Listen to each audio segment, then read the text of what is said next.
Good morning. It's 9 a.m. and I will call to order the September 28th meeting of the Saline County Board of Commissioners. Will the clerk please call the roll? Commissioner Shadwick, Here. Commissioner Sparks, Here. Commissioner Richardson, Here. Commissioner Weiss, Here. Commissioner White. Please join me for a moment of a flag salute and a moment of silence.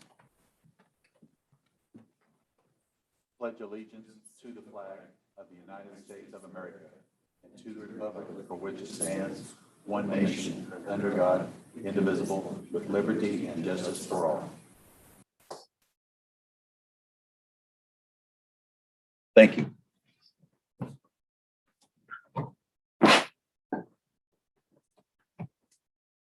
If everyone can make sure that all microphones, phones, and other electronic devices are muted when you are not speaking so that remote observers can hear the proceedings clearly, I would appreciate it. Now, if Brad, our IT director, could instruct everyone on how to raise their hand during the meeting. Good morning. Morning, Brad. Folks that are joined to the Zoom meeting are looking for the raise hand function, and that function depends on what version of the client you're running. On the newer versions, if you display the toolbar toward the bottom of the page, you will see the raise hand function there. If it is not there, select the Participants tab, and then the raise hand function will be revealed in the lower right-hand corner. This will let the host know that you would like to speak. Thank you. Thank you, Brad. At this time, we will move into our citizens input portion of the meeting where citizens may speak on county government, usually limited to 3 minutes and pertaining to items that will not be discussed today on the agenda. Are there any members of the public who wish to address the commission?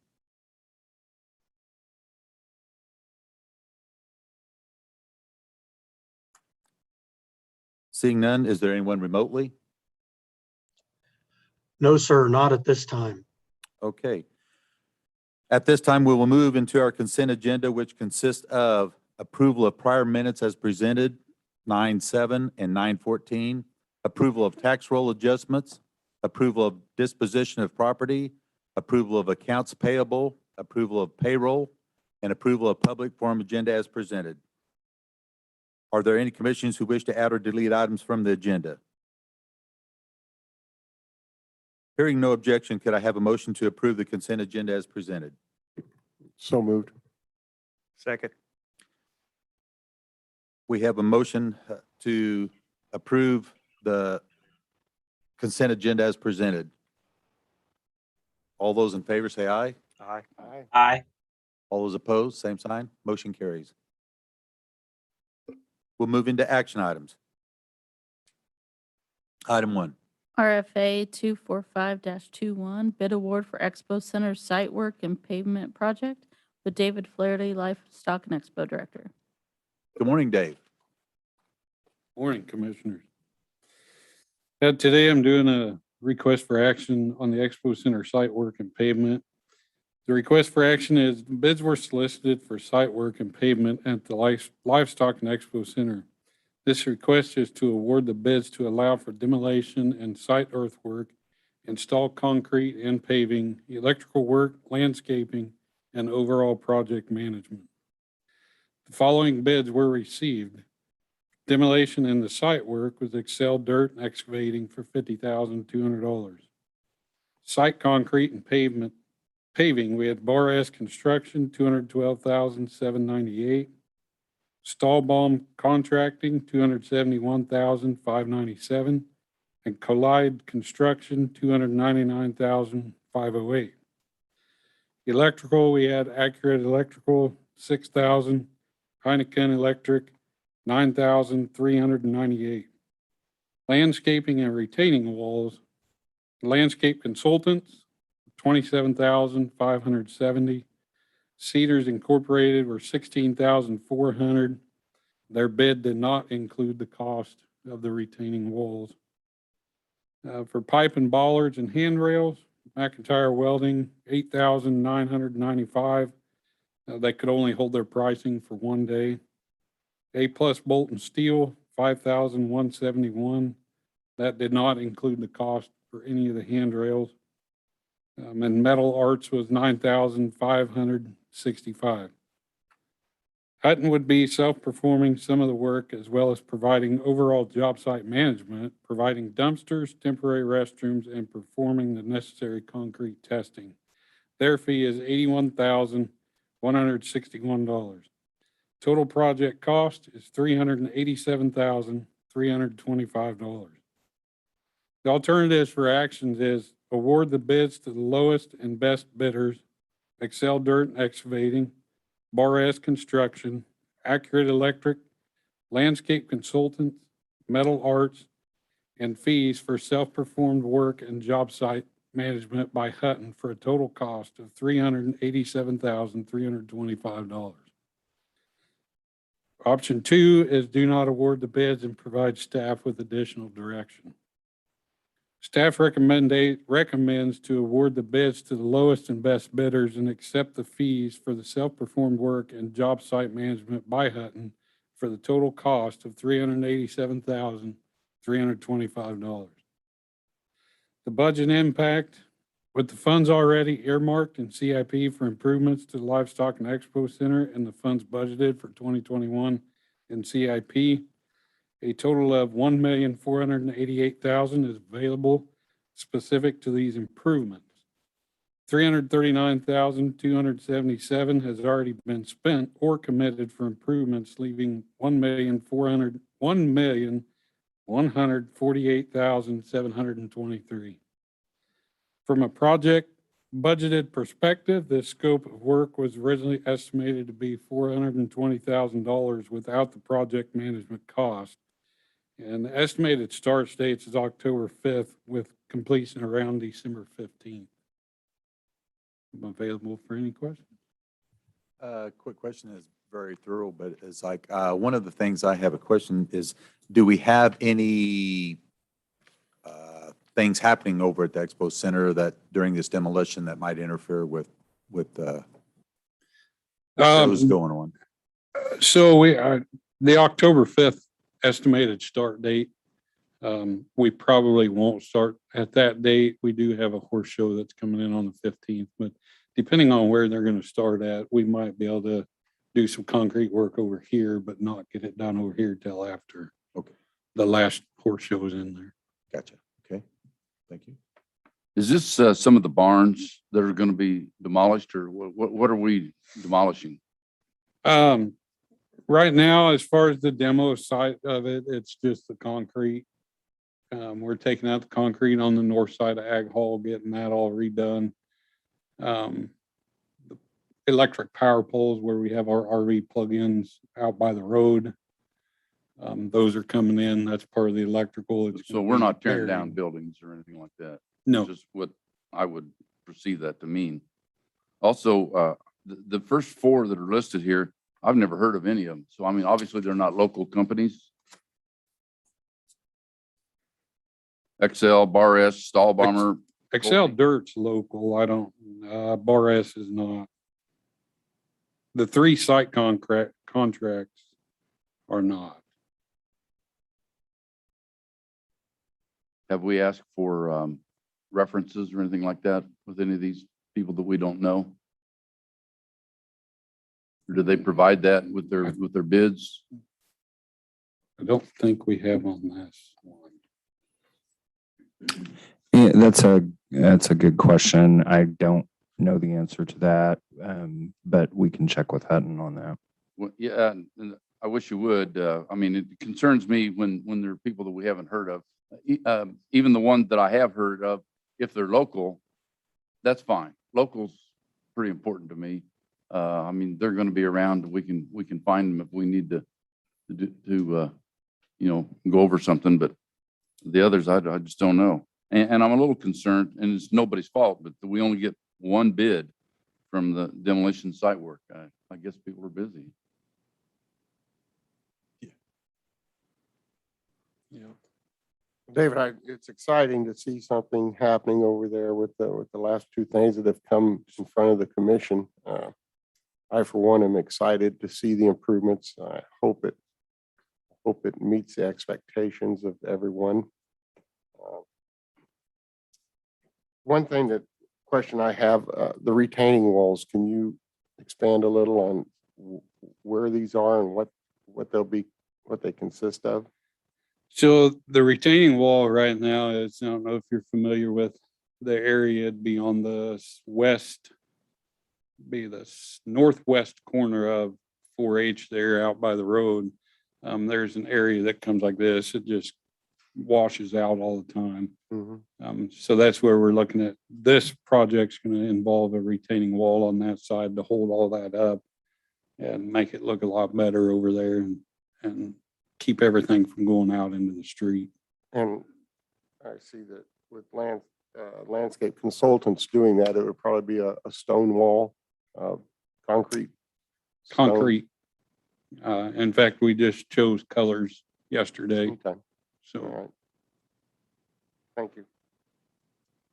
I have another question on the pipe bollards and handrails. I mean, those bids are all over the place in terms of, one says they do not include the handrails. One's price is only good for the day that they bid it. Where am I missing it that we've awarded that to whom?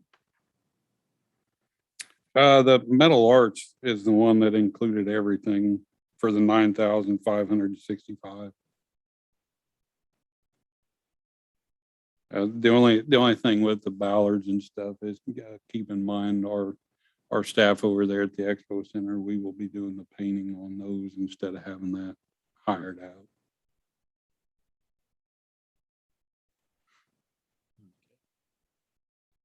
All right, any other comments or questions by the commission? Anyone from the public? Mr. Chairman, no one has their hand raised at this time. Okay, at this time, I will bring it back to commission for more discussion or possible action. Mr. Chairman, I move we award the bids to the lowest bidder and let me regress just shortly here. When Commissioner Vidderson brought up the pipe bollards and handrails, and the lowest bidder, what is being requested is to allow Metal Arts the bid. Correct. And on this writing here, the pricing, they are not the lowest bidder. Can you help me out there? They were the lowest bidder who met all the specs and was able to hold their price. Okay, all right. Yeah, you're comfortable with that. Okay, then I will go ahead. Mr. Chairman, I move we award the bids to the lowest bidder in each category who meets the specs as presented in RFA 245-21. Second the motion. Could we have just a second for more discussion here, please? I just was thinking the same thing. Please, go ahead, Bob. I would like to see in the future, when we're awarding this particular things over at the Expo Center, that I think it would be appropriate that Hutton, our project manager, would be on site if they're at our meeting. Because we're asking you questions and you haven't had necessarily something to do with some of these bids, and they are the project manager.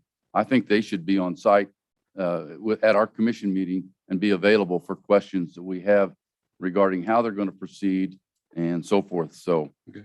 I think that's pretty important. Yeah, I'll jump in on that. I think that's a good suggestion.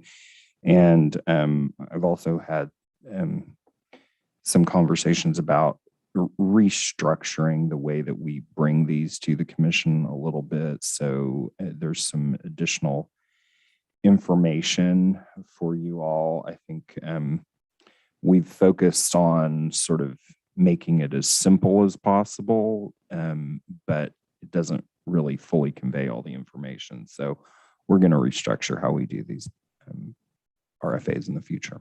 Well, the simplicity part of it, I do appreciate, but I think there's some questions here that we've asked or some additional questions we could have asked if the project manager were here to tell us what's going on. So I think that's important. One of the things, and I didn't catch this when I was reading it earlier, of course, I didn't see this here, action items till this morning. But one of the things is here is the alternative for action. The action request is the lowest and best bidders. So I think if that lowest and best would have been here on the action item, that would have helped taking care of that issue right now with the deal of just the lowest. Because our action set calls for just the lowest and not the lowest and the best, matching the action item.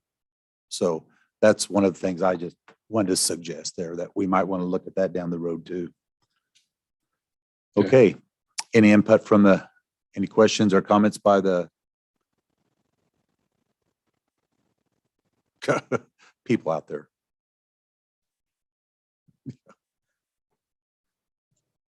Okay. Mr. Chairman, we do Yes. have a person in the Zoom meeting that would like to speak. Okay.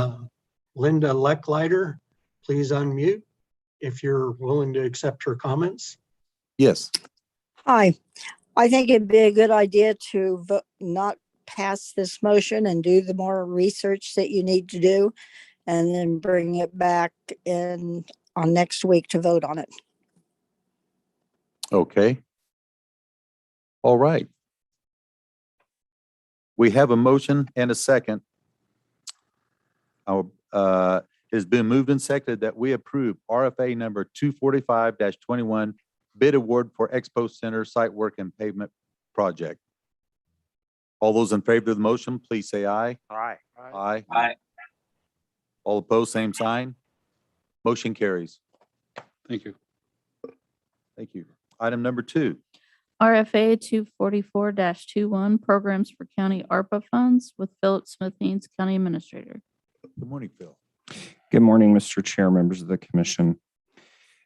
On August 31st, your commission approved a framework for expenditure of our federal funds from the American Rescue Plan Act. The framework calls for creating programs in a number of different categories across 2 phases of funding. And so we have been working with our consultants to develop the first programs in 2 of those categories. The first program is water and wastewater grants. The framework plan sets aside $500,000 from phase 1 for that purpose. And the proposal today is to divide that up into grants of up to $50,000 each. Have the county administrator appoint a review committee with some expertise in water and wastewater, and go through those grant applications and then bring back to your commission for final approval. The second category is our public health. $126,488 is set aside for that. We are proposing today that $32,500 of that be a program for a vaccine incentive for county employees. And in addition, we would like to go ahead and reimburse the county for the costs that we've incurred for emergency paid sick leave during the eligible period. So those are the programs that are proposed today. In addition, we're working through all the other programs for phase 1, workforce development programs. I've met with some educational leaders here in the community Housing, I'll have a little bit of an update later on that one. Business recovery grants, I've met with the Chamber of Commerce and we're talking about a number of programs. And then criminal justice is the next project that we have the consultant working on. So I would be happy to answer any questions and recommend your approval. Quick question. Just a thought here, and this is my personal thought here. In regards to the $500,000 and only $50,000 allocated per item on the water treatment or water and wastewater infrastructure, we're allocating $500,000 and only we're saying that only $50,000 can be expended per structure. What happens if we only have 5 companies want anything and one of them's 180 and the other ones are 20 and 30? Is there any way that we can structure this, that we can look at more dollars for one that has a bigger request and somebody that didn't have such a big request? I mean, if we go past this at $50,000 is the limit for one, and it's kind of the horse before the cart here, but it's like, what happens if we do not have these come here, but we have one with a higher amount required?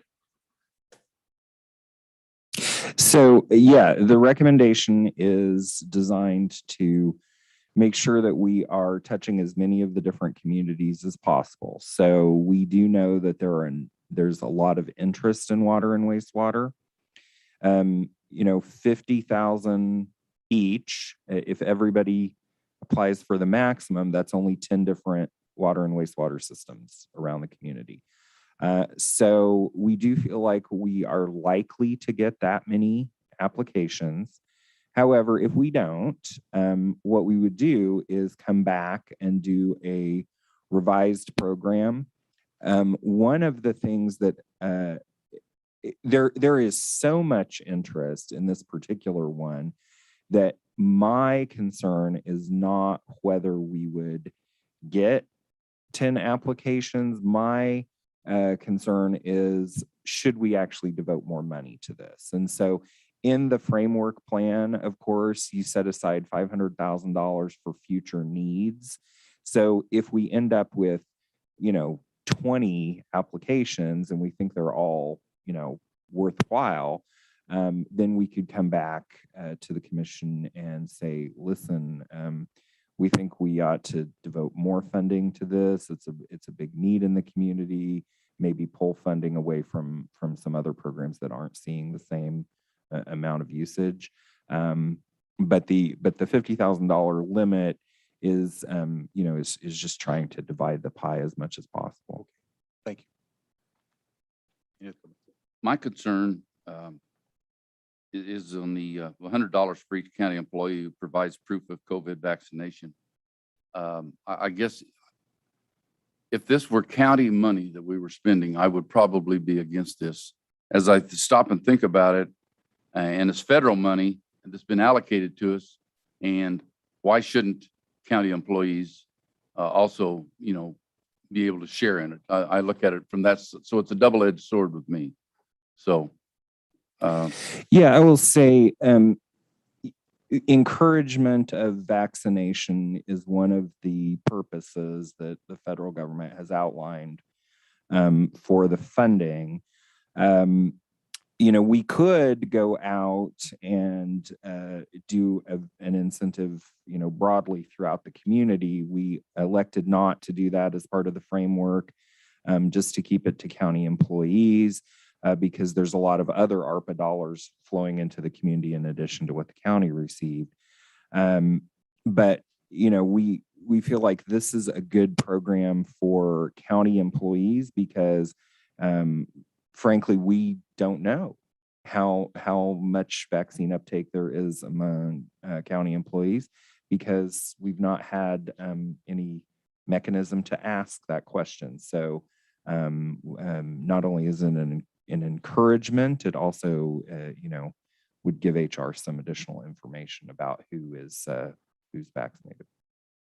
I might be off base with this comment, but to me, if the possibility of contracting COVID And with that COVID, the possibility of death doesn't encourage someone to get a shot. I don't see how $100 should make them go get a vaccination, but you know, as I've thought about it, I'm okay with this.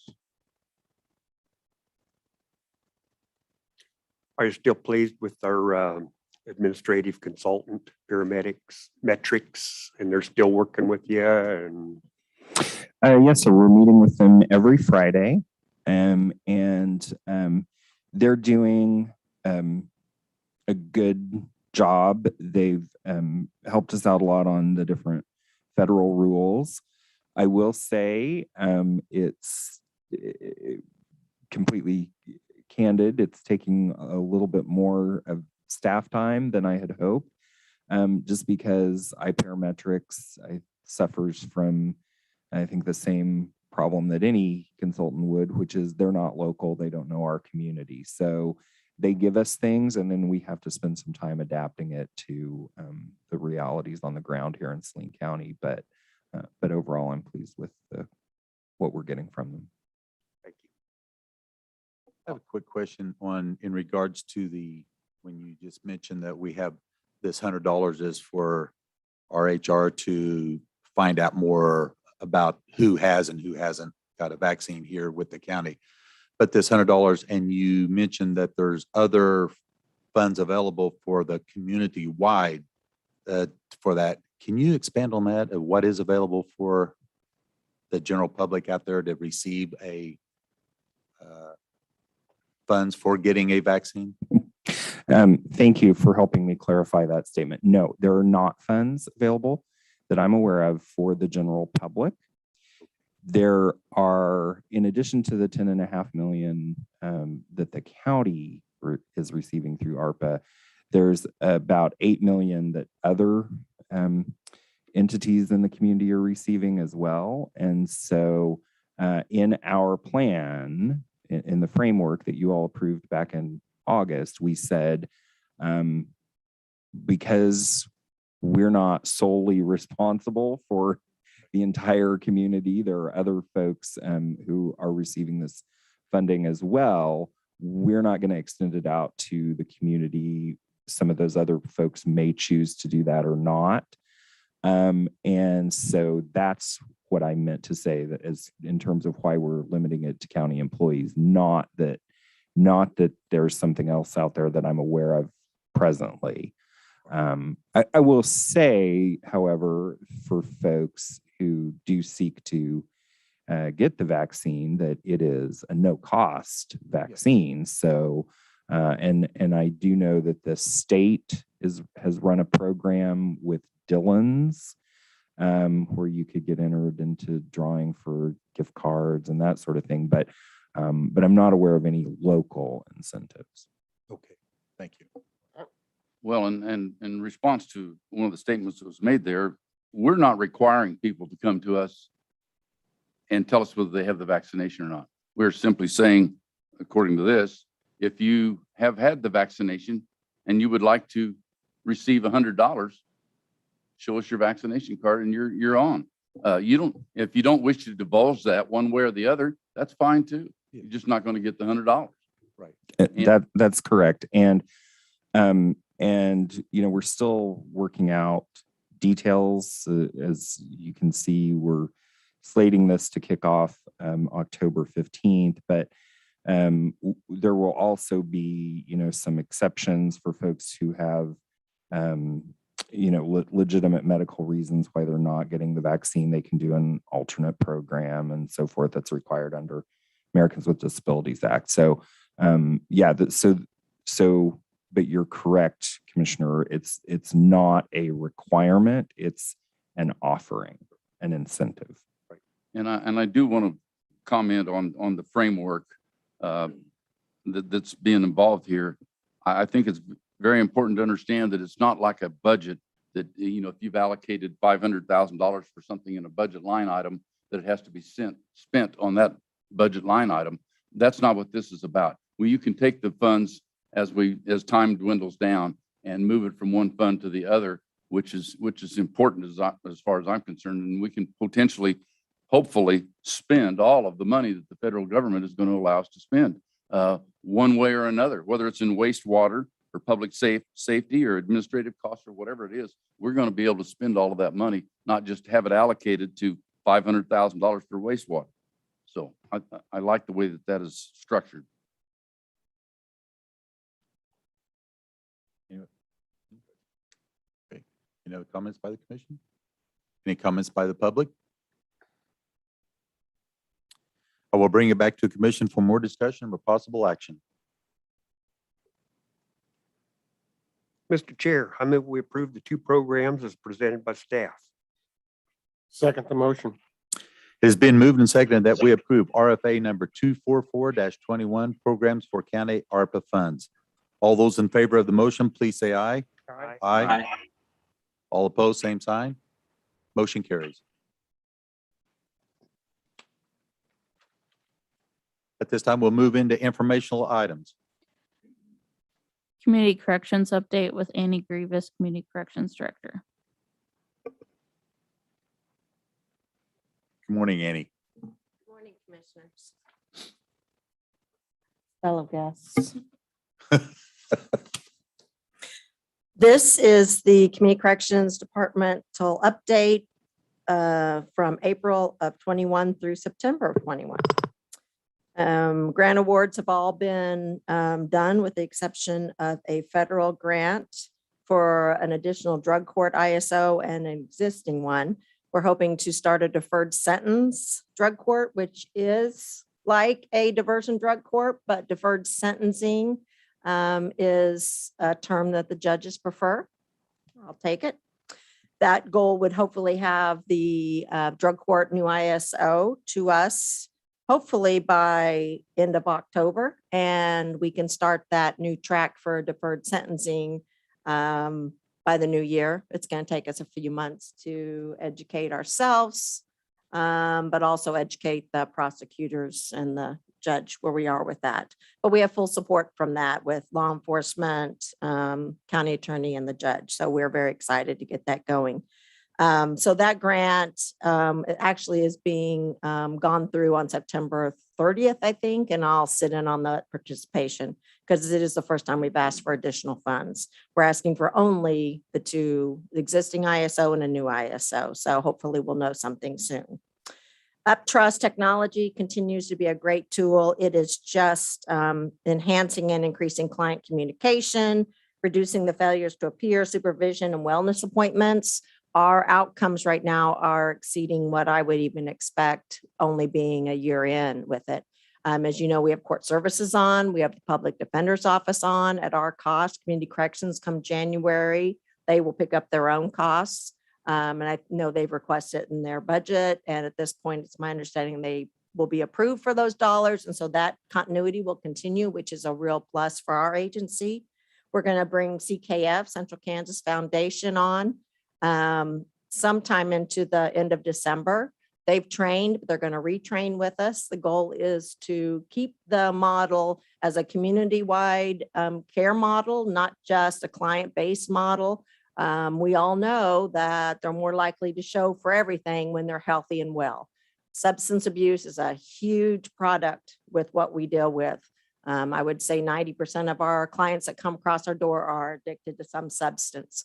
And so if we can get CKF on the partnership, there'll be clear push notifications and enhancement of communication between the client, the case managers, and therapy at CKF and our office. So instead of emails that you may not see until the end of the day or a written report that comes 3 months after something's happened, we'll have instant notification, which will enhance everything we're trying to do further. We also are looking at bringing a couple other community partners on in the near future. So I'm hoping that as we roll into the new year, we can expand this. I think we have some support from UpTrust to allow some community partners to join for free, even though for a short term to practice with it, even though it's at such a reduced cost, $5 a client per month. I mean, it's just an unbelievable. And I know I'm kind of calling Lauren out a little bit, but when we were looking at that originally, he said couldn't believe we're going to get that kind of a platform for that cost. And so to continue that over a year in or year in, that they're only going to charge us $5 a month per client. I just couldn't be happier with that. So we want to build it into that community-wide care model. And I think that'll make a big difference in what we're doing in our community. September 21st, the state mandated state workers back home, remote working. So that included criminal justice court systems, which resulted in the district court only holding trials in open court. So only trials that have been set will be held. So right now they're back on blue jeans. I'm not a supporter of any of that. I don't control any of that, but our client population does not do well working remotely. It just isn't a positive thing. I understand it. But what that does is it increases our population of clients in at any given time. We offer them isolated rooms to talk to their attorneys on laptops and then to participate in court. A lot of them don't have the technology or the ability. And that's when you also start getting the failures to appear because they don't have that. And so we open our doors and we let them come in, we let them have that time. And then we let them have court. They participate as best they can. And we're doing that. And we don't know when they'll go back to work. I mean, you see what's going on across the world. So we'll see what happens. But staff have just picked up the ball again and are just doing the extra work it takes to allow every client the access to our resources so that they don't miss court.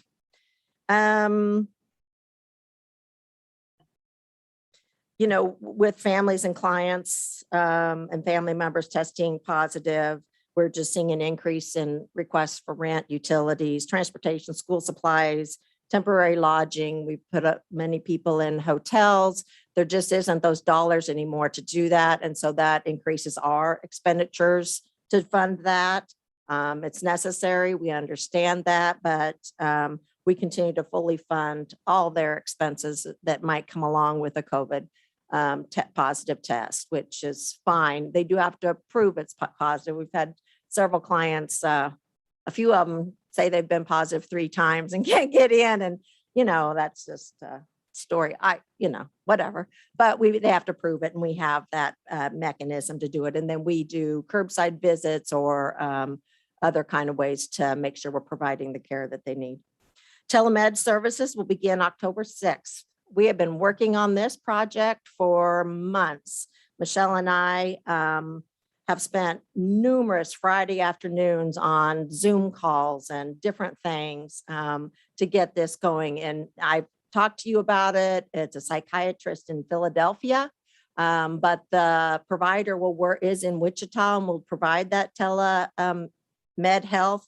The problem we're having is that we can't get clients in soon enough from when they're released to jail or when they've absconded from us for a week and they come in and they don't have any meds. And you can't just call in their meds because we pay for that. We contact with Saline Cares Clinic that has a pharmacy and we assist that. But if they haven't had a med check and a review, then you can't get them. So now we will actually have one-stop shop.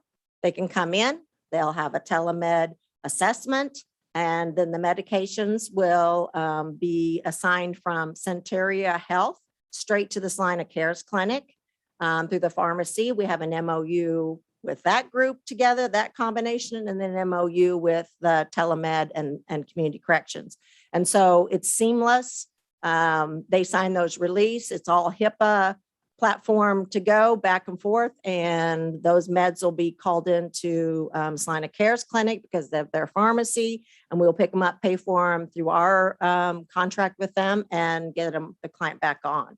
The goal would be to then let the Centuria Health see them a couple of times to monitor those meds, and then they would be pushed back to their local provider. But it delays, because there's such delay in that process locally, that will allow the delay not to be a factor. And then we can continue on with the processes. So we're very excited to have that going. And again, we're working on that one-stop shop. We think that our clients do much better when they can come in and conquer 2 or 3 things all at one stop. we just tend to have a better going with that. We talked about the bike program, years and years of writing small little grants, $5,000 here and there, and those bikes go pretty quickly. We have a waiting list all the time of clients that need bike transportation. And so now we're reaching out to local agencies, vendors to see if we can partner. We've had a good conversation with, I'm not gonna say who, a store that is willing to do maybe a we buy one, they give one, or we buy 50%, they do 50% after we buy two, or something like that. We're trying to finalize that. But I'm very appreciative that the community just didn't laugh at me and not want to support clients and their families. So I'm excited as we pursue that. And then hopefully we wouldn't have to write any more $5,000 grants or those little grants, because they're timely, but they also go very, very quickly. So if we could get a regular system, that would be great.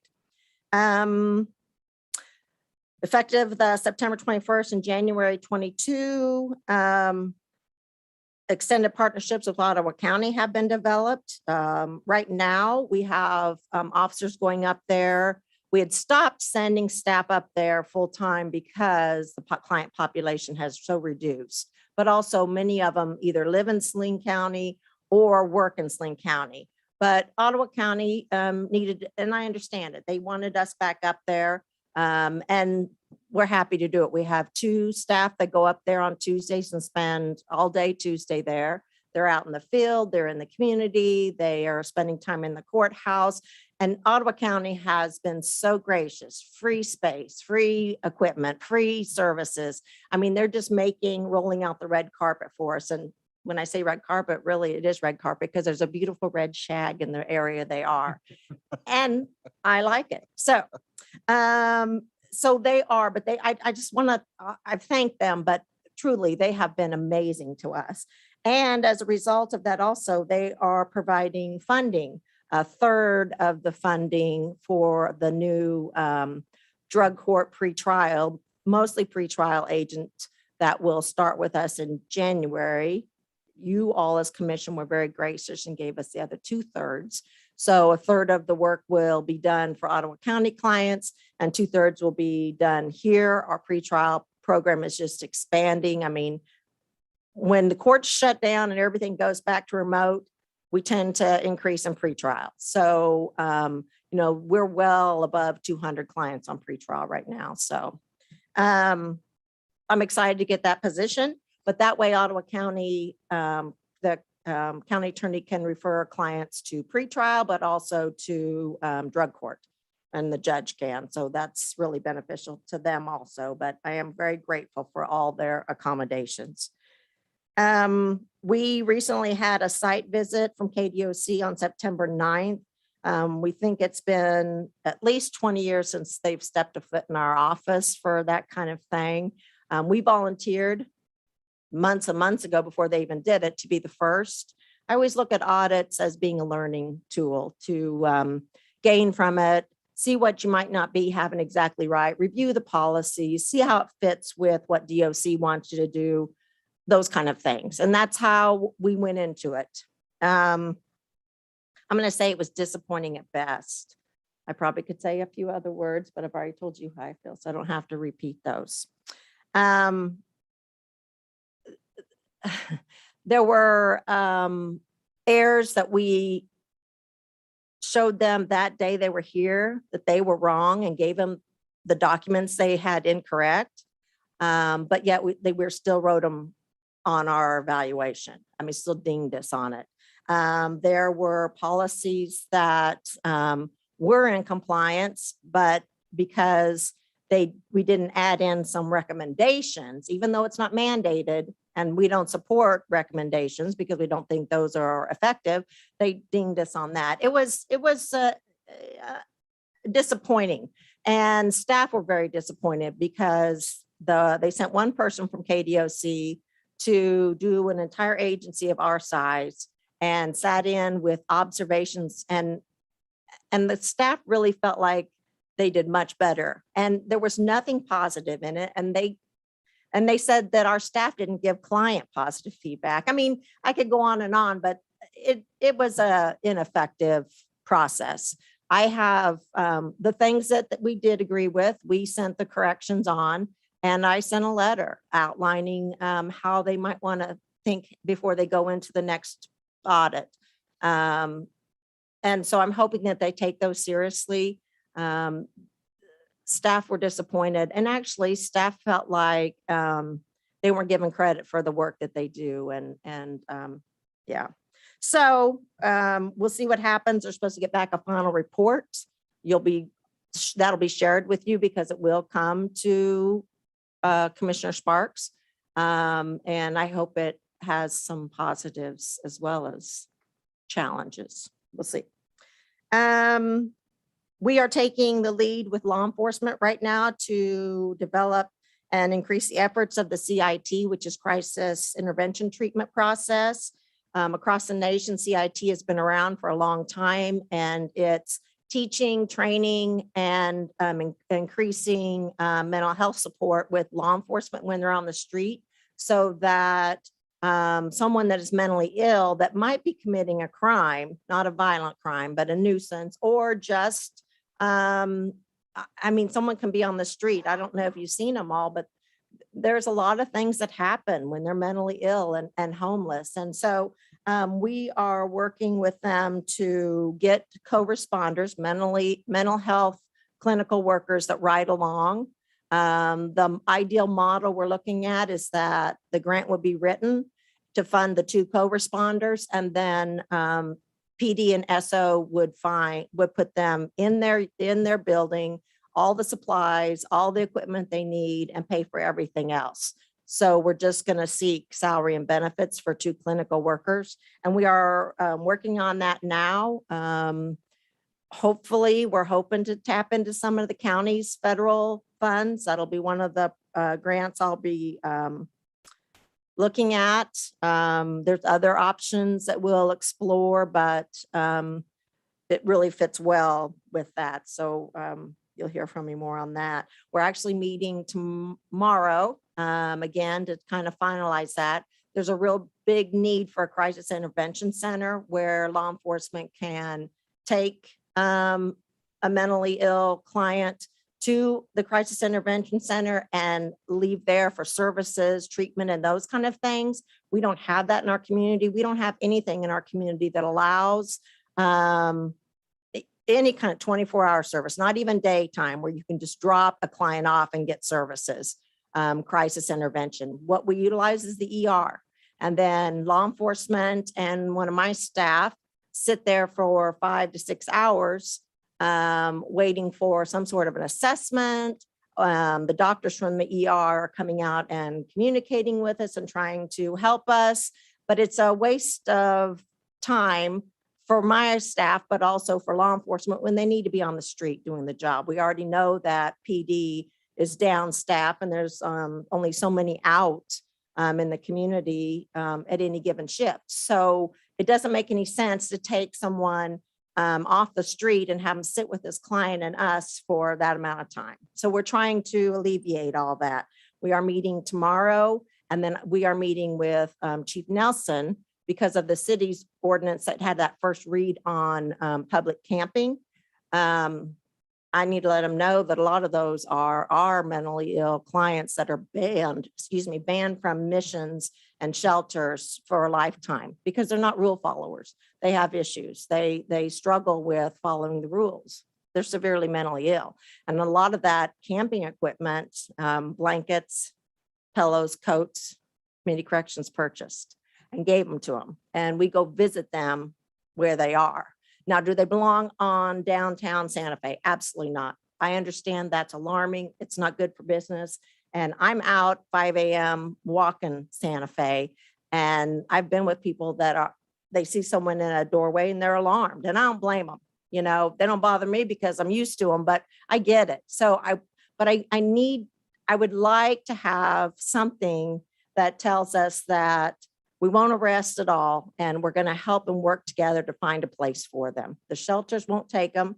They're maxed out 9 times out of 10, but also they have that ban. So these are all things that are in my dream world to accomplish in the next several months. Okay, so we're going to move forward with CIT efforts, grants to fund clinical staff, and continue to work on a strong community base. We're reaching out to the providers to see what they are willing to do to step up the services in our community. In addition to the work that we're doing with law enforcement, we're going to continue to serve the clients, providing all the assistance they need. We're expanding pretrial and drug court, hopefully very, very soon, and that's exciting. We'll continue to expand the UpTrust platforms and make that even a bigger community-wide platform. And community partnerships need to be expanded and enhanced for better client care. Budget update.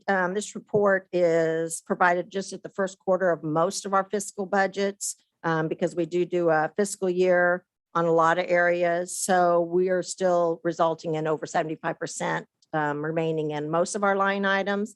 The other things that we get for a regular calendar year, we're on target to expend everything because most of that is salary and benefits. And so those are easily expended. And then the federal grants are expended by the end of this month. So I'm praying that they fund so we can continue on to the next October. That is it. Any questions? I have a quick question is, do you have an idea of how many clients that you have on the CIT program? Well, we don't, CIT Oh. isn't a program Oh, I yet. mean, but Right. of how many clients you might have out there in, I can tell you just a guess of our homeless mentally ill clients, because some mentally ill clients do have some housing. So I want to talk about the ones that are just out in the community, and I would say probably 10 to 15 are ours. There's others that are out there that aren't related to community corrections, but the goal would be to service. I mean, this isn't going to be a community corrections grant. It would be a community grant that would assist law enforcement, both as Sheriff's Office and PD, in providing a place to assist them. But I'm gonna tell you, homeless people, the people I see that are homeless and mentally ill for our office, they're going to continue to be public campers. And I'm hoping that we can avoid, I understand moving them. I'd love to see a place to move them. I don't know what that looks like, but arrest is not the answer. If we put them in jail, they then are a responsibility of the sheriff's office in a jail that is overhoused already and doesn't have the clinical support that they need to work with those clients. So the goal would be not to put the burden on the jail, not to arrest them and have them have a new charge, but to look for other solutions. So that's the whole process of the community intervention. I'm curious on your CIT efforts. First and foremost, could you elaborate on what CIT stands for, the acronym, and who all are your partners? You say you're going to meet tomorrow. There's a big collaborative effort in the community. Could you I'm explain a happy little to. more on that, please? Thank you for asking that. Crisis intervention is the acronym. And like I said, it's all across the nation. And law enforcement is, it was developed years and years ago where law enforcement would partner with mental health providers and provide that effort. Something we've really seen is Douglas County and Riley County have excellent processes. Those are the two we've visited. Where Riley County does not have a direct crisis intervention center, Douglas County does. And what they do is clinical providers ride along with law enforcement on regular shifts. They are housed at law enforcement and given all the supplies and tools they need, but they ride along. And then when a client that is suffering more from a mental health issue than it is anything else, they then work with that client on the street, while law enforcement then works to get the community crisis intervention center in. And then the clinical provider takes care of it and moves on so that law enforcement can get back on the street doing their job. So in Riley County, the work with the client is done mostly on the street or at the law enforcement center because they don't have a crisis intervention center. But in Douglas County, they actually have a 24/7 crisis intervention center that you can take the client there and receive clinical care. If they need stabilization, they're welcome to stay. There's this whole process of that. And again, it gets law enforcement back out on the street. They're not at the ER for hours. We have a small group that we're meeting tomorrow, and that's law enforcement and us and some mental health providers and Chad at the Rescue Mission. We're meeting that group just solely to look at what options do we have for grants to go on. We have a large CIT committee that meets at Community Corrections, and Chris Venables and Bobby Bradbury in our office, Chris from the PD, are the chairs, and we meet on a regular basis. Unfortunately, the number attending has dropped from, we probably have 40 members, and the last one we had maybe 12. So we're trying to get people back to come to the meetings. We want to get the involvement of the community to see the value of it, but to stay focused on it. This isn't something where you can, talk about it and 3 months later come back and ignite it, because it needs to be handled immediately. We're just seeing more and more mentally ill clients come into community corrections and more on the street. So does that answer everything, or do you need further? Because I'm happy to give you more. Okay. I just know. I mean, I could do a whole song and dance on it, but maybe you think I already have. And if you do, I get it. Thank you. You're welcome. Thanks for asking. Any other comments? Okay, thank you. Thank you. Have a good day. You bet, you too. Item 2. County Administrator's update with Philip Smith Haynes, County Administrator. Good morning again. Good morning. Just some updates on a number of different projects. First and foremost, the jail. We are, of course, there's always tweaks to the design, but we are pretty much done with the design of the jail and have moved into the contract phase. When the architects were here last week, we spent several hours reviewing different language around specifications, and Mike Montoya, County Councilor, is currently reviewing the GMP #1 contract amendment and anticipate having that in front of your commission in 2 weeks on October the 12th. So that is good. That is progressing. The second topic, an update on housing. We have talked several times about the need for housing in the community. And when we were talking a little bit ago about the American Rescue Plan Act, I said I'll talk a little bit more about housing later. So now it's later. There are several housing developments that are in sort of various stages that might be looking for funding from the city of Saline County, or a combination of the two of us. We've previously talked about the Rural Housing Incentive District for Southview Estates. That's one possibility for expenditure of ARPA funds. As you know, that process got delayed a little bit, and so that will be coming back to you after October 18th. A second possibility that's out there, there is a development group from the West Coast that I believe will actually be doing a presentation to your commission next Tuesday. They're called the Drever Group. Their model, and we've talked about this just in passing, but their model is converting old hotels into small apartments for particularly, some of the lower income folks in the community and serving that need, because as we've discussed, we need housing sort of up and down the income spectrum. So they might possibly be looking to us for ARPA funding.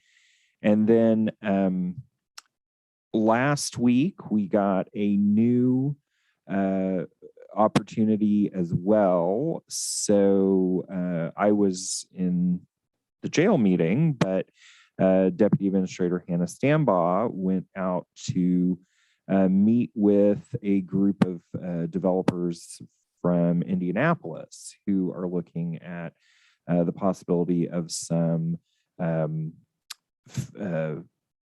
development of multifamily housing here in the community, large apartment complexes.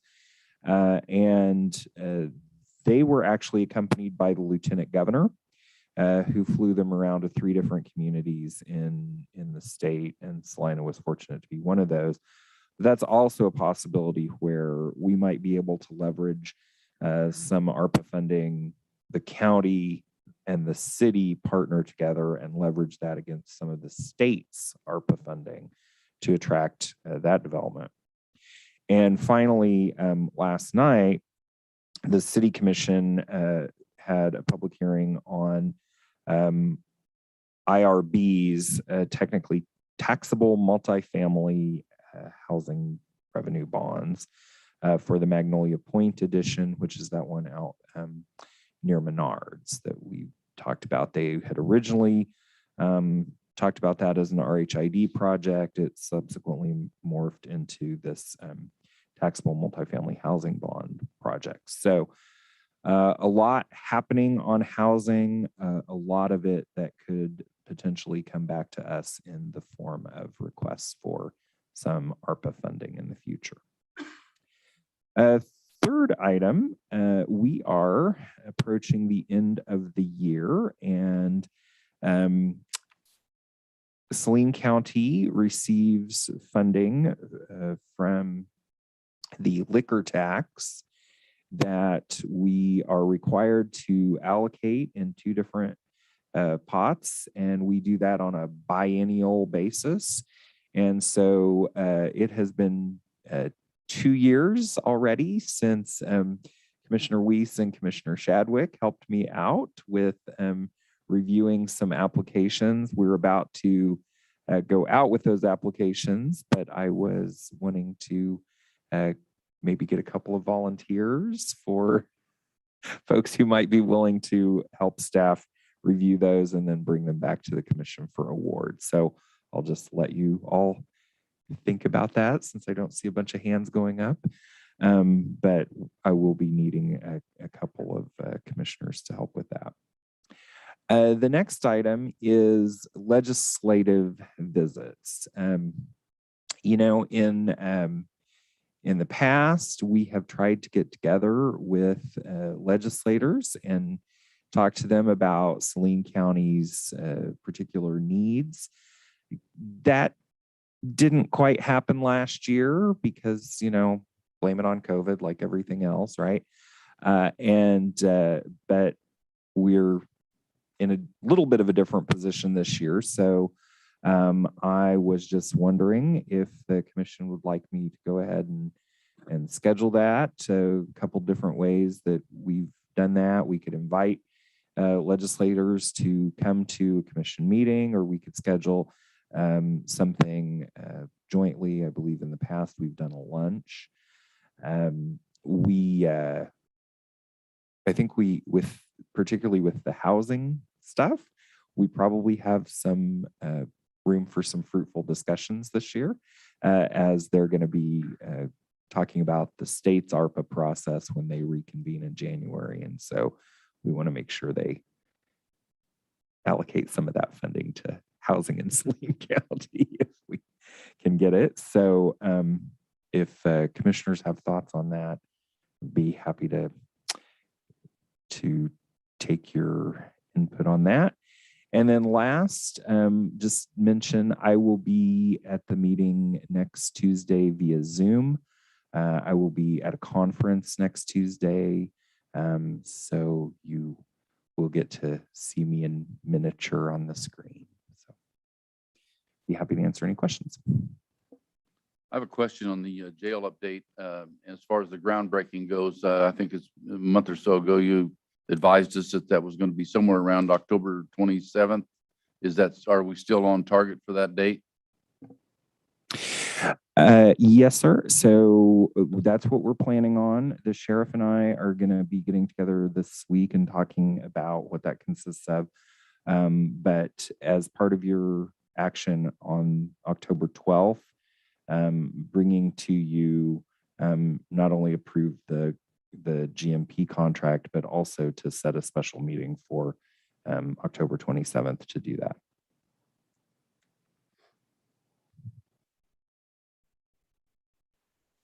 Okay. Any other comments by the commission? Well, thank you for your update, Mr. Administrator. Item number 3, commissioner comments. Does anyone, any comments by the commission?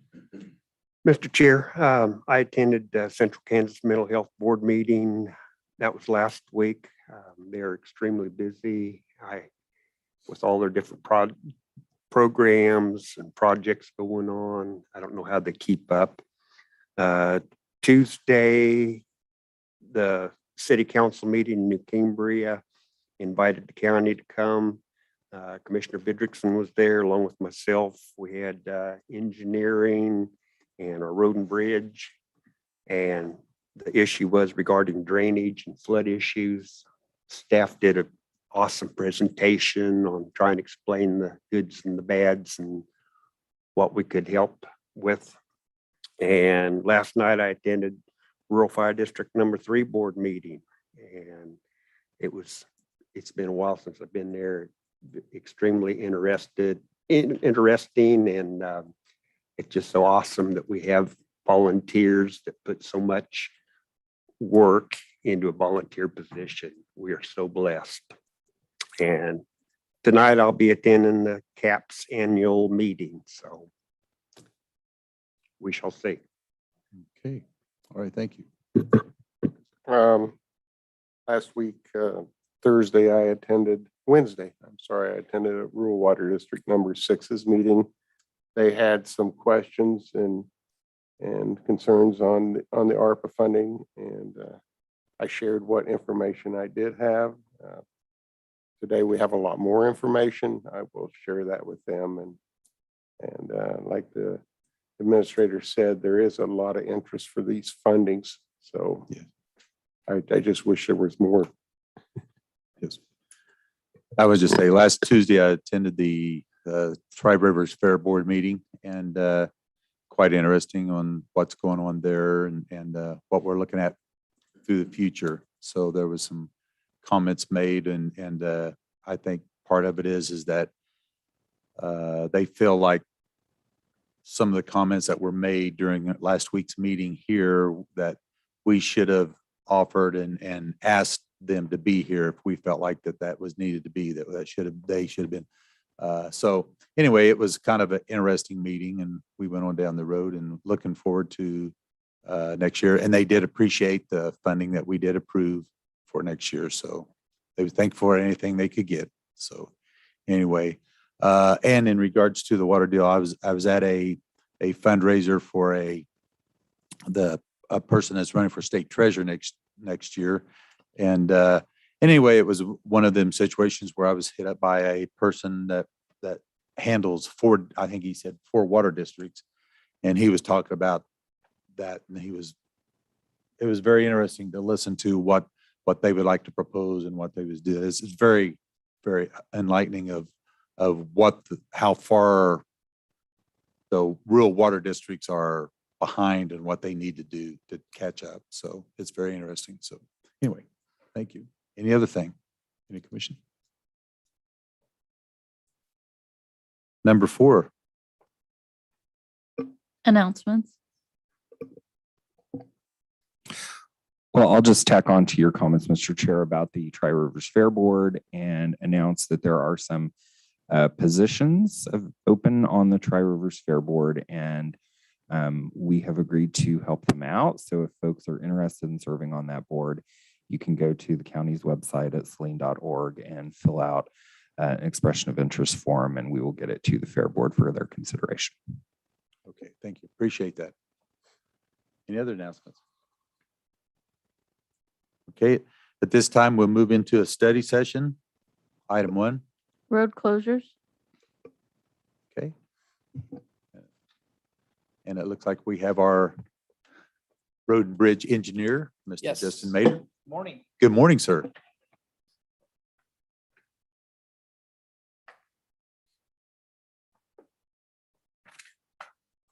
So I'm here to kind of give an update on the road closure on Crawford. Is that kind of what the commission is interested in hearing? And kind of give you a little bit of background. Let's start off. So we did contract with a local contractor to replace several pipe locations around the county. Okay, just a quick deal. And I'm kind of, what part of Crawford Street is this that we're talking about? So I believe the section, because we've got all over the county, but it's Crawford Street between Burma and Halstead. Okay, thank you. So I So- apologize. yes, so no, that's okay. So I just kind of give you a little bit of background on kind of what happened. So we contracted with a local contractor to replace pipes around the county. And the contract terms was they were supposed to complete all of those projects by December 1st. And really it was, each one of these projects has asphalt on it. And so we wanted to make sure and get that done in this year's construction season. And so they were working on a project over on the east part of the county, and they were getting ready to move to another site location to begin that. At the same time, there was our chip seal contractor wanted to come into the county and start chip sealing. And so we were going to have a construction conflict between the two operations, and we were going to try to avoid that. The location that the pipe contractor was going to do was also going to be on the east side of the county. But because of the timeframes and it just wasn't going to sequence up properly. And so we asked them to pull off county roads. So go do something else for 3 or 4 days. And luckily they had about 3 or 4 days worth of work somewhere else. And so they pulled off while the chip seal contractor started chip sealing roads in the county. And then we decided, okay, so let's go ahead and one of the first roads that they were going to chip seal was Crawford from K-140 to the city limits. And so we decided, hey, this would be a good opportunity. Let's just go ahead and jump on this project on this road to install those pipes as soon as the chip seal contractor came through. And so a time frame, we drew up a time frame on that. So on September 16th, was when we decided to replace the pipes on Crawford. And so we were going to close. That's when we decided to do it. And so this was a closure from Burma to Halstead. This is not when it was closed, but that's when we decided to do the project, which was on a Thursday. And so what we did is we immediately went and got the dynamic message board and put it out there on the road to notify the people that were driving that road what was going to happen. Other ways that we try to get the word out was we have an email list that we send out every time we close a road, and it goes to dispatch, it goes to schools. I mean, it goes to you commissioners, everybody that we can think of that, we need to notify every time we close a road in the county. We send this email out to. It also goes out to KSAL and the local paper. So we sent that email out right away. We put the road closure on our county website on the road and bridge page.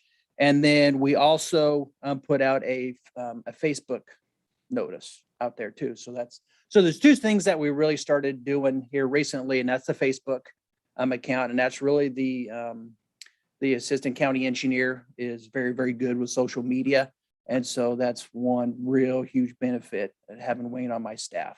To do that part of it, as well as the dynamic message board. We're just now starting to use that when we're closing roads. So that was on a Thursday. And so we had a Thursday, kind of probably Thursday afternoon, all day Friday, all day Saturday, all day Sunday. And then we closed the road on the contractor, closed the road on Monday morning. So, and it was from Burma. So on Crawford from K-140 to Burma, you know, they could travel that section. And then there was barricades completely closing off the road on the east side of Burma, so they couldn't get through. And then on the other side, starting at I-135, we had road closed to through traffic. And then at Halstead, we had another set of barricades and a sign for road closed to through traffic. And then once you got into that mile, we had, you know, the road closed 500 feet, road closed 1,000 feet, road closed 500 feet, and then the barricades to close that site. Since then, we've completed that location. However, there's a pipe that needs to be replaced on the other end of that mile. And so it's underneath Crawford at Halstead, but just to on the west side of that intersection. And so that site is what they'll be starting on today. So. Well, Justin, this request came from me because via landowners in the area. Mhm. And by no stretch of the imagination should this be taken as criticism. I just want to see what we can do to, you know, enhance how we handle these things to get the message out, to get it closed. And I will tell you that I was out there on Monday morning and those road closed signs were not up. I was out there 9:30 and those were not up. My suggestions is that maybe, and of course, anytime you're dealing with fall or summer harvest, I mean, you know, the landowners get excited in a hurry. And we know that. We know that's a risk with writing our contracts like we do, to given the construction company a free rein as far as when they can start, but they have to have a completion date. My suggestion would be, I mean, as an example, the message board that was up was well into Crawford Street, way past Burma Road, halfway in, half a mile in, probably from Burma Road. And that probably should have been placed clear out at 140. That road's going to be closed ahead. I mean, I see other places around the state that are giving these people 2 to 4 week notice. And I think that's something we should do rather than a 2 or 3 day notice. And by the way, the sign that we put out there, does that belong to Saline County? Do we have to rent that? It does belong to Saline County. So it's actually stored out at the Mounted Patrol. And so when we need that, usually I contact Michelle with emergency management, and then she'll either let me into the shed to get the sign, or we got to get a hold of someone there on the Mounted Patrol to let us in. My suggestion would be to the commission even that we invest in another one and I'm talking about paved roads only, really. You know, I mean, we're not going to go out and do all this signage and everything for a rural road necessarily. But when we're talking about a paved road like Crawford or Burma or Country Club or Old 81, whatever, I think we should try to get that message out there at least 30 days ahead of time and get these or a couple of weeks anyway, and let people know, you know, that road's going to be closed. We don't want to notify them on a Friday that it's going to be closed Monday. I think we need to give them more time than that. That's a suggestion. I mean, you know your business, and I'm not criticizing your department whatsoever. It's just a matter of trying to get the message out there. I think another thing we should potentially consider is getting an email or a letter to the landowners that are adjacent to that road. Possibility. I mean, there's usually, in most cases, there's not going to be more than 2 to 3 or 4, I would assume. Just a suggestion. And I mean, I'm open to. Sure. So a couple issues that we have with the dynamic message board is that we have to have a good level place to put it. And on the most of our roads, we don't really have that off of our roads. And so we're going to have to find a good entrance that's flat enough that we can pull it into far enough to get the hitch out of the way. And so that's an issue with that that we usually have to figure out. We got to go out and really evaluate the site and see it. Is there a spot to put it? So that's the first thing. The second thing is the ideally, like in my opinion, a 7 to 10 day notice is a good notice. We want to tell the public the exact day that road's going to be closed.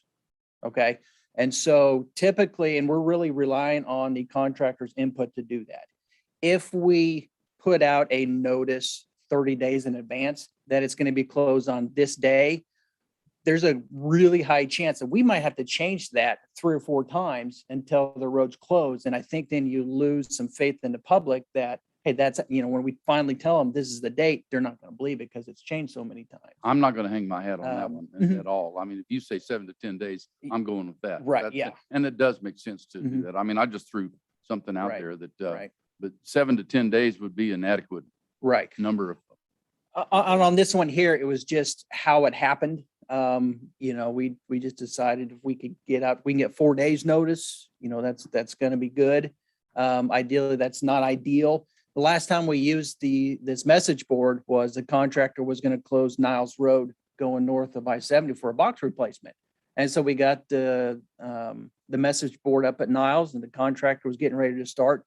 All of a sudden, a water line that was located for the design now happened to be located somewhere else because they mislocated it.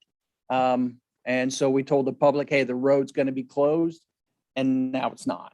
And so that's the issues that we kind of have. A lot of times contractors, they don't really know very far in advance because of weather. Weather's another, issue. They might be on another project. They're going to be done in 3 days.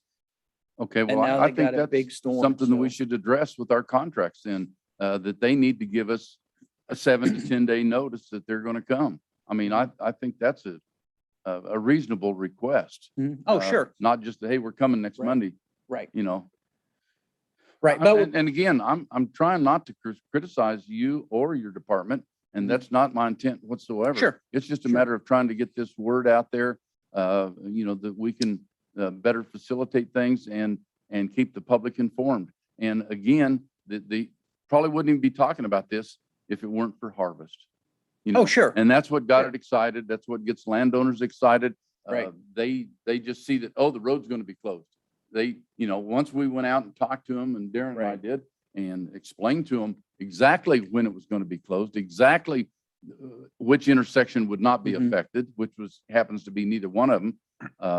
Right. Everything was okay Yeah. again, so. The Wayne and I discussed quite a bit on the message that we were going to put on the board there initially on Crawford. And I decided to put the message to, I think it said Crawford Street closed east of Burma. And I think that caused that confusion that, for the farmer that needed access to his fields, that all of Crawford's were going to be closed. However, the perception that I wanted to give to the people who's driving through there, it's going to be closed from Burma all the way to I-70, so people don't get off on I-70 and travel down Crawford, because the whole thing was closed. It's just closed to through traffic. And so we changed our wording on the sign to maybe clarify a little bit better. So again, this is a new device that we're wanting to use, and so there's a learning curve on it. Well, again, I would encourage your department or our commission to invest in another one of those boards, because I think there needs to be notification on both ends of the spectrum. Some people don't Right. necessarily come from both directions. Right, yeah, and Um, that just has a message on one side of Right. that board. Right. And so you're And- only gonna get it from one direction. So that's where I'm coming from. I Okay. think, I know, I have a great deal of confidence that you'll work on this situation and Mhm. get it corrected or not corrected, but enhance the situation to better handle it. Yeah, So, okay, and appreciate your concern. thank you. Justin, I was confused. I thought the county themselves were putting these culverts in, Mhm. but it was contracted out. Correct. So I understand the logistics of working with outside agencies and such, which kind of takes me to the next point. We're getting ready to do an overlay on 140 North Street, Correct, State Street, North Street. correct. At the same time, we've got Crawford closed. So. Or will that open up before the other work starts? So no, there'll be some overlap. On Old 40, there will be, it'll be by pilot car. Right. So traffic can get through there. It'll be slower traffic, but they can get through. So, but it's another contractor that's here. And it's one of those that it's,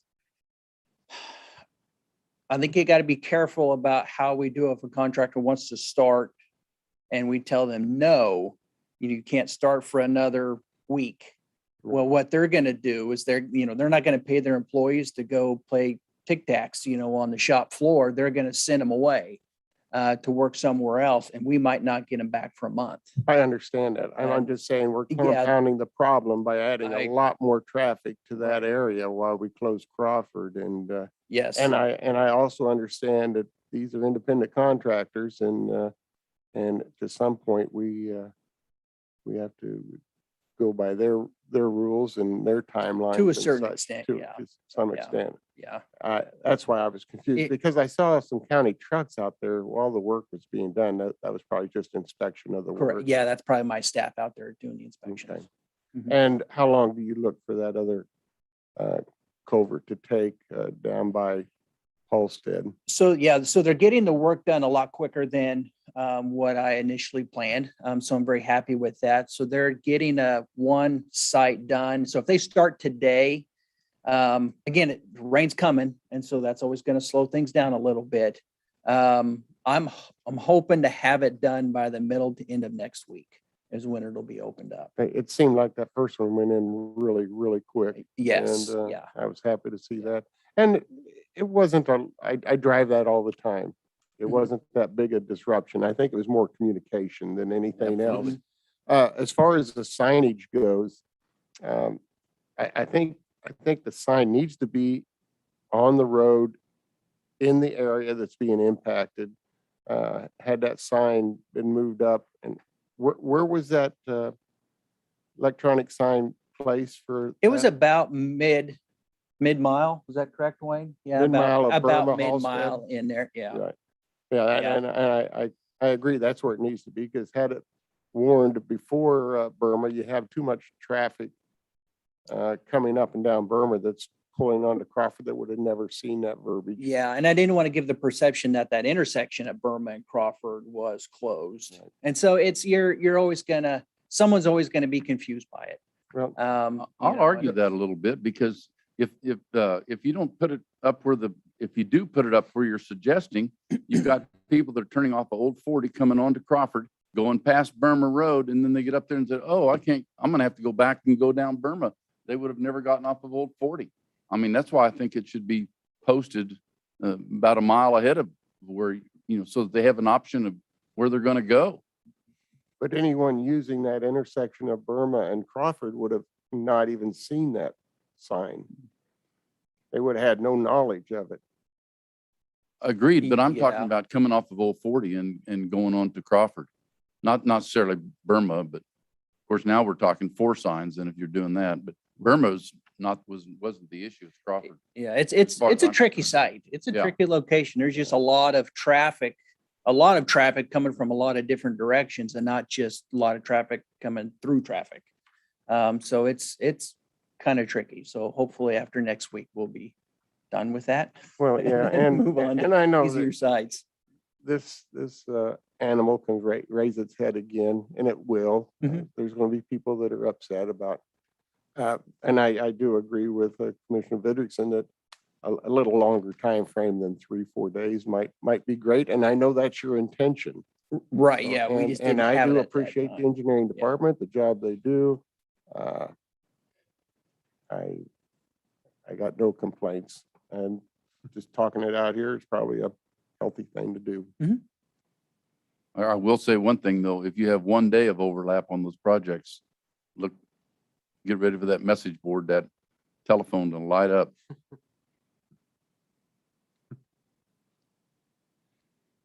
Thanks for your consideration. Thank you, Sure. Mr. Mayor. Any other comments by the commission? Okay. Anything else?